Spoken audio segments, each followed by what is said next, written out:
pessoal. Tudo bem, prontos para mais um mergulho profundo. Hoje a gente vai desvendar os segredos da hermenêutica reformada.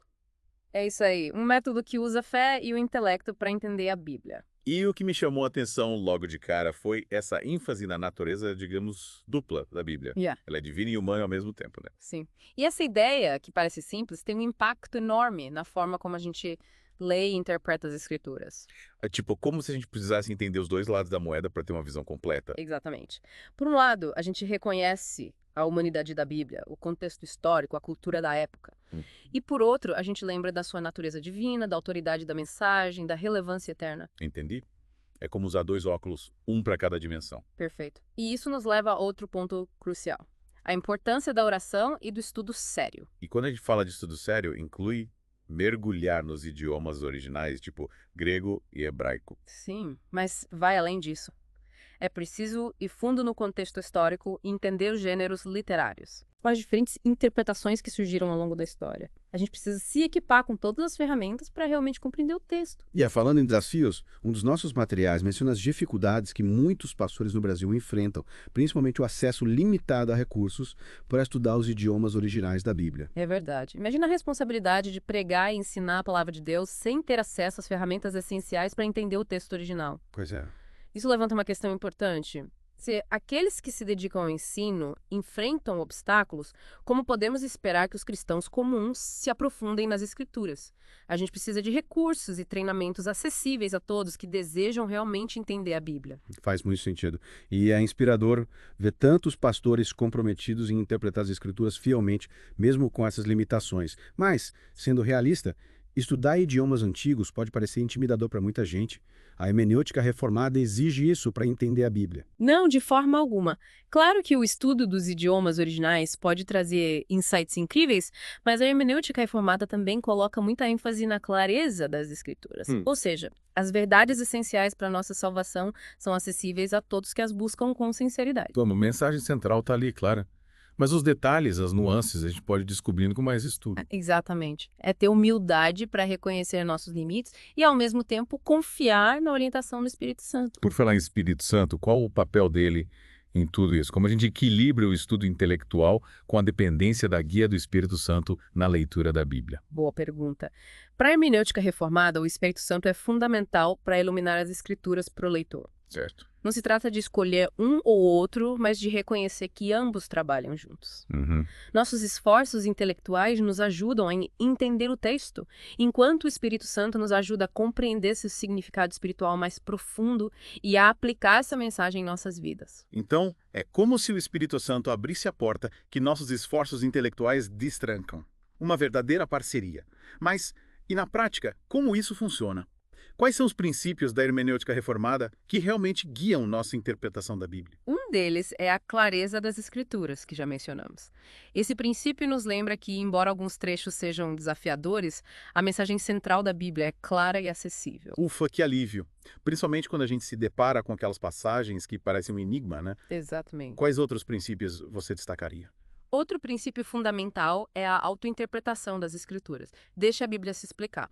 A gente busca clareza e compreensão dentro do próprio texto, comparando escritura com escritura. Em vez de tentar encaixar ideias de fora. Isso mesmo.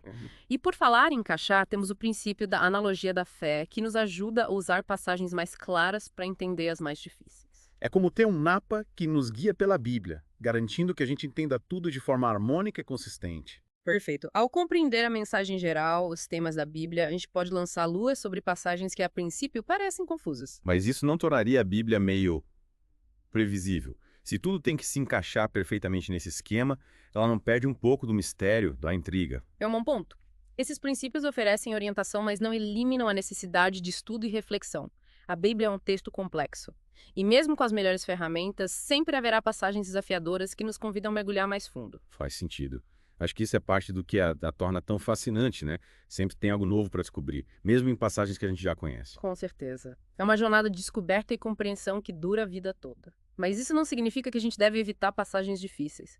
Muitas vezes é nesses momentos de luta que a gente mais cresce na fé e no entendimento. Então, enfrentar esses desafios faz parte do processo. Sem dúvida. É lutando com essas questões, com humildade e disposição para aprender, que a gente cresce em nosso entendimento e aprofunda nosso relacionamento com Deus. Já vimos a clareza das Escrituras, autointerpretação e analogia da fé. Quais outros princípios-chave nos guiam na hermenêutica reformada? Temos o princípio cristológico, que coloca Cristo como a lente definitiva para interpretar toda a Bíblia. Ele é o cumprimento das promessas do Antigo Testamento e a figura central do Novo Testamento. Então a gente deve buscar como cada passagem aponta para Jesus, mesmo no Antigo Testamento. Exatamente. A Bíblia é uma história unificada que culmina em Cristo.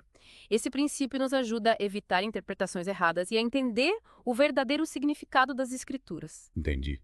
E onde o gênero literário entra em tudo isso? A sensibilidade ao gênero, outro princípio crucial.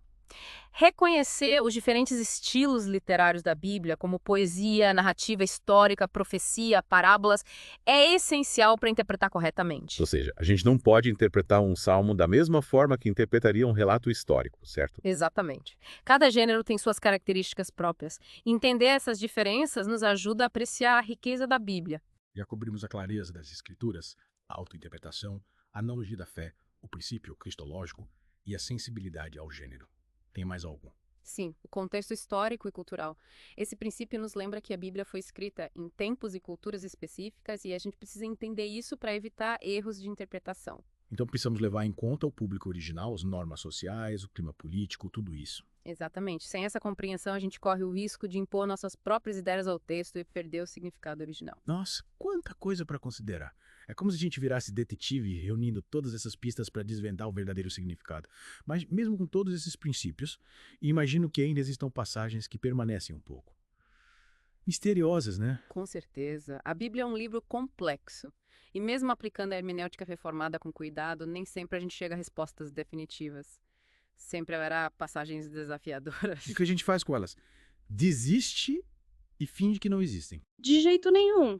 Essas passagens nos convidam a continuar buscando, aprendendo. É uma jornada de descoberta para a vida toda. E tudo bem ficar com perguntas, reconhecer nossos limites e confiar que a palavra de Deus é verdadeira, mesmo quando a gente não entende tudo. No fundo, é até reconfortante saber disso. Às vezes a gente se cobra para ter todas as respostas, né? Saber que é normal admitir quando não entendemos algo completamente me tranquiliza. Exato. E nesses momentos, lembre-se de se apoiar no Espírito Santo. Ele é o mestre, aquele que ilumina nossas mentes e corações. Gostei disso. Então a gente não precisa ter todas as respostas, mas somos chamados a continuar buscando, aprendendo. E nesse processo o Espírito Santo está lá para nos guiar. Isso aí. E é importante lembrar que, mesmo quando encontramos passagens difíceis, a mensagem central da Bíblia é clara. Não precisamos ser especialistas para entender o amor de Deus e seu plano para nós. É verdade. Às vezes as pessoas ficam intimidadas, achando que precisam de algum conhecimento especial para entender a Bíblia. Mas você está dizendo que não é bem assim, né? De jeito nenhum. A Bíblia é um presente de Deus para todo mundo. É uma mensagem de esperança, amor e está disponível para quem quiser. Legal. Então a gente já viu os princípios-chave da hermenêutica reformada, mas como a gente aplica isso no dia a dia, na nossa leitura da Bíblia? Quais são as dicas práticas? Ótima pergunta. É aqui que a mágica acontece. Uma dica simples, mas poderosa é: vá com calma, leia com atenção, várias vezes se precisar. E faça perguntas enquanto lê. Qual o ponto principal? Quem é o público? Qual o contexto? Tipo, virar um detetive da Bíblia. Exatamente. E use os princípios que a gente discutiu. Busque Cristo na passagem, considere o contexto histórico e o gênero literário. Certo. E os comentários, dicionários bíblicos, essas coisas ajudam? Com certeza. Eles podem dar uma luz, especialmente se você está começando agora com a hermenêutica reformada ou se deparou com uma passagem mais difícil. Mas lembre-se, eles são guias e não substitutos da sua própria leitura e reflexão. Então a gente conversa com esses estudiosos através dos comentários, mas no final a gente precisa tirar nossas próprias conclusões. Exatamente. E não tenha medo de conversar sobre suas interpretações com outras pessoas. Seja em um grupo de estudo, com amigos, com a família. Isso, compartilhar o que a gente está aprendendo nos ajuda a crescer e entender melhor. É como ter uma equipe de detetives trabalhando no caso, né? Cada um contribuindo com suas ideias. Perfeito. A Bíblia é um livro rico e merece ser estudado em comunidade. Verdade. E por falar em comunidade, a gente mencionou os desafios enfrentados por muitos pastores no Brasil, especialmente o acesso limitado a recursos para estudar os idiomas originais da Bíblia. O que pode ser feito para mudar essa realidade? Essa é uma questão crucial. É preciso garantir que a educação bíblica seja acessível a todos. Existem várias iniciativas bacanas, como bolsas de estudo para pastores, tradução de materiais teológicos para o português, cursos online e programas de mentoria. Que legal. É animador ver que tem gente trabalhando para tornar o estudo da Bíblia mais acessível. Sim. Afinal, A Bíblia é um presente para toda a humanidade e todos deveriam ter a oportunidade de conhecê-la profundamente. Pessoal, essa foi a primeira parte do nosso mergulho profundo na hermenêutica reformada. Espero que vocês estejam curtindo essa jornada tanto quanto eu. Eu também. E aí, preparados para mais? Na próxima parte, a gente vai se aprofundar na história da hermenêutica reformada, desde as suas raízes até os dias de hoje. A gente vai voltar no tempo e entender como esse método se desenvolveu e como ele continua relevante nos dias de hoje. Não percam. Até a próxima. Até lá. E aí, pessoal, de volta para a segunda parte do nosso mergulho na hermenêutica reformada. A gente vai desvendar a história desse método, né? Isso aí. Uma verdadeira viagem no tempo voltando séculos atrás para as raízes da hermenêutica reformada. E por onde a gente começa essa viagem? Como a Bíblia era interpretada antes da Reforma? Bem, durante a Idade Média, a Igreja Católica tinha um papel dominante na interpretação e a abordagem mais comum era alegórica. Alegórica. Quer dizer que eles interpretavam a Bíblia mais como um livro de símbolos, metáforas. Isso. Eles buscavam significados ocultos por trás do texto, em vez de se ater ao sentido literal. Entendo. E qual o problema disso? O problema é que essa abordagem podia levar a interpretações bem subjetivas, sabe? Cada um podia inventar a sua própria versão da história. Sei. É perigoso, né? E foi justamente isso que os reformadores tentaram mudar. Eles acreditavam que a Bíblia devia ser acessível a todos e não só a um grupo de especialistas. E como a reforma mudou as coisas? A reforma trouxe a ideia do sola scriptura, que significa que a escritura é a única autoridade para nossa fé e prática. Então, não a tradição, nem os líderes religiosos, mas só a Bíblia. Exatamente. E essa mudança impactou profundamente a interpretação. De que forma? Significava que, em vez de depender da interpretação da igreja, as pessoas podiam estudar a Bíblia por si mesmas, sabe? Que legal. Deve ter sido libertadora essa ideia. Foi sim. Uma mudança radical que abriu caminho para a hermenêutica reformada. E além do sola escritura, o que mais os reformadores trouxeram? Eles também enfatizaram o método literal histórico de interpretação. O que é isso? É basicamente ler a Bíblia buscando o significado claro, literal, considerando o contexto em que ela foi escrita. Então, nada de significados ocultos ou interpretações mirabolantes. Calma. Os reformadores não negavam a existência de linguagem figurada ou simbolismo na Bíblia. Mas, para eles, esses elementos deviam ser interpretados à luz do contexto histórico e do significado literal do texto. Entendi. Tipo, o simbolismo tá lá, mas a gente precisa entender o que ele realmente significa dentro da história do contexto geral. Perfeito. É encontrar um equilíbrio entre a linguagem literal e a figurada, reconhecendo que as duas têm um papel importante na mensagem da Bíblia. E como essas ideias dos reformadores influenciaram a hermenêutica reformada? Elas foram a base, a fundação da hermenêutica reformada. Grandes nomes como João Calvino pegaram essas ideias e as desenvolveram num sistema de interpretação bíblica. Falando no Calvino, a gente já mencionou ele na primeira parte, mas relembrando, quais foram as principais contribuições dele para a hermenêutica reformada? Calvino defendia que a gente precisa entender a intenção do autor da passagem bíblica e levar em conta o contexto histórico e cultural. E ele também destacava a unidade das escrituras. O Antigo e o Novo Testamento se complementam. Tipo, a gente precisa entender a Bíblia como um todo. Exatamente. O trabalho de Calvino foi fundamental para a hermenêutica reformada e continua influenciando até hoje. Legal. Então a gente tem a reforma, a ideia do sola escritura, o método literal histórico e a contribuição do Calvino. O que mais aconteceu na história da hermenêutica reformada? Bem, ao longo dos séculos, ela continuou se desenvolvendo, sabe? Novos movimentos teológicos surgiram, novos depéticos. Então não ficou parada no tempo. Não, de jeito nenhum. Ela foi se adaptando. Um dos grandes marcos foi a ascensão da crítica bíblica nos séculos 18 e 19.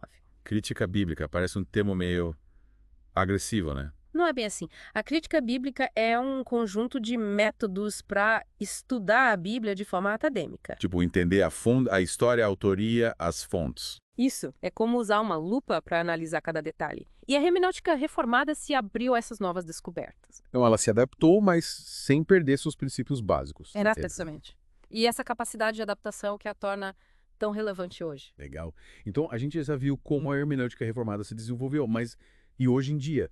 Quais os desafios que ela enfrenta? Bem, um dos maiores desafios é o pluralismo, a diversidade de opiniões dentro do próprio cristianismo. Então, mesmo dentro da tradição reformada, existem diferentes interpretações da Bíblia. Sim, não existe uma única forma de aplicar a hermenêutica reformada. Entendi.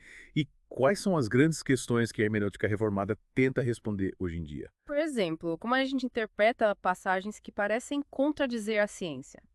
Como a gente entende as questões sociais à luz da Bíblia? Como a gente dialoga com outras religiões sem perder nossa identidade. Nossa, são perguntas bem complexas. Sabe, o mundo mudou muito, né? E a hermenêutica reformada precisa se adaptar a esses novos desafios. Mas, pelo que você está dizendo, os princípios básicos da hermenêutica reformada continuam importantes, certo? Com certeza. A autoridade da Escritura, a importância do contexto, a unidade da Bíblia, a centralidade de Cristo. Esses princípios continuam sendo o nosso guia. Exatamente. E eu acredito que a hermenêutica reformada pode nos ajudar a entender melhor a Bíblia e a viver nossa fé num mundo cada vez mais complexo. Ela nos dá ferramentas para navegar por essas questões, né? Sim. E na próxima parte a gente vai ver como aplicar tudo isso na prática no nosso dia a dia. Legal. Já estou ansioso para descobrir como usar a hermenêutica reformada na minha leitura da Bíblia. Até a próxima. Até lá. E aí, pessoal? Chegamos na última parte do nosso mergulho na hermenêutica reformada. Prontos para colocar a mão na massa. Sim. Agora é hora de ver como a hermenêutica reformada funciona na prática, no dia a dia. É isso aí. Chegou a hora da gente aplicar tudo o que aprendemos. Mas por onde a gente começa? Lembre-se. A hermenêutica reformada valoriza tanto a oração quanto o estudo. Os dois juntos. Então, antes de abrir a Bíblia, a gente já começa orando. Exatamente. Peça a Deus para te guiar, para te ajudar a entender e aplicar a sua palavra. Certo. E depois da oração, como a gente parte para o estudo? Uma boa dica é ter um plano de estudo. Escolha um livro, um capítulo, uma passagem específica para se concentrar. Entendi? Tipo, não tentar ler a Bíblia inteira de uma vez. Isso! Vá com calma, passo a passo. E durante a leitura, use os princípios da hermenêutica reformada. Buscar a Cristo, o contexto histórico, o gênero literário. Exatamente. Use essas ferramentas para entender o significado do texto. E não hesite em consultar comentários, dicionários, mapas. Eles podem ajudar bastante, né? Sim, eles podem te dar uma luz, principalmente em passagens mais difíceis. Beleza. Então a gente ora, estuda, usa as ferramentas certas e o que mais podemos fazer para interagir com a Bíblia de forma mais profunda. Medir no que você leu. Não leia por ler, mas pare. Reflita sobre o significado da passagem, como ela se aplica à sua vida. E além da leitura, né?